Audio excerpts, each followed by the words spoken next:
Alright, the tools that you're going to need for this repair are a flathead screwdriver, 5/8 inch wrench, 9/64 inch Allen wrench,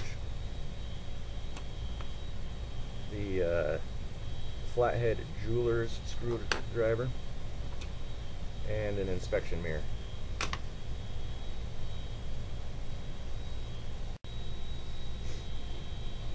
Okay, so here's the important parts of the valco that we're going to be working with. You have the motor, which has this square-shaped shaft on it, and to that attaches this linkage piece that has corresponding square shape, and then on the other side it has these two little notches. Okay, that goes in like that. Then there's this piece that has two nubs on one end and a keyway on the other end. The nubs, of course, go into those two little notches. And then the third thing that goes on is that valve core piece itself that has a key on the end which fits into that keyway. But before that valve core goes on, the valve housing goes on,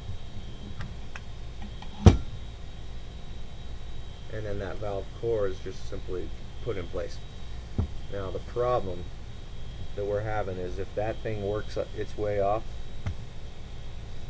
and it's not snug like that, and instead it looks like that, then as this motor spins, that keyway will be turning, but the valve core itself doesn't turn with it. And to make things worse, you can't simply just push this back into place, because you first need to make sure that the key and the keyway are lined up, and if they're not lined up with each other, then you won't be able to push this in place. So what you have to do is spin the whole assembly until it lines up and then falls into place. Well, you can't do that on the robot because of all the rigid tubing that is attached right here that prevents you from being able to spin the valve housing. So we have to open it up inside and line up the valve core, leaving the housing in place. Before we move on though, we want to actually make sure that we have the problem that we think we have, and to do that you're going to need your inspection mirror, and just stuff it in the robot on the side like this so that you can get a clear shot of this little gap right there. If it looks like this and it's nice and snug, then we may not be dealing with the problem that we think we are. But if it looks like that and there's about an 1/8 inch gap or even a 1/16 inch gap between the valve assembly and the motor, then we know that we have the problem that we think we have. If you did that mirror test and you found a gap, then the next thing we need to do is remove this front cap here. It's a little snug at first.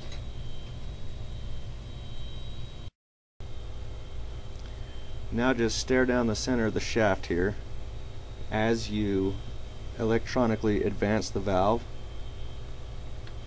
by pushing that button that's on the position indicator. And if you don't see that center piece spin as you're pushing that button, then we definitely have a linkage problem. And that's what I'm seeing now. If you've established that we have that linkage problem, then the next step is to remove this valve core. To do that, we need the jeweler's screwdriver. And what you're going to do is just stick it in that edge right there, and be very careful not to damage the threads that are on the inside diameter of this valve assembly.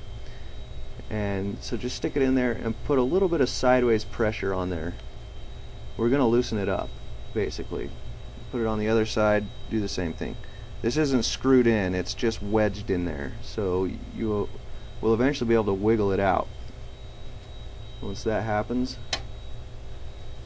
take a look down the center of that, you should be able to see that little keyway. I don't know if I got enough light, but anyway,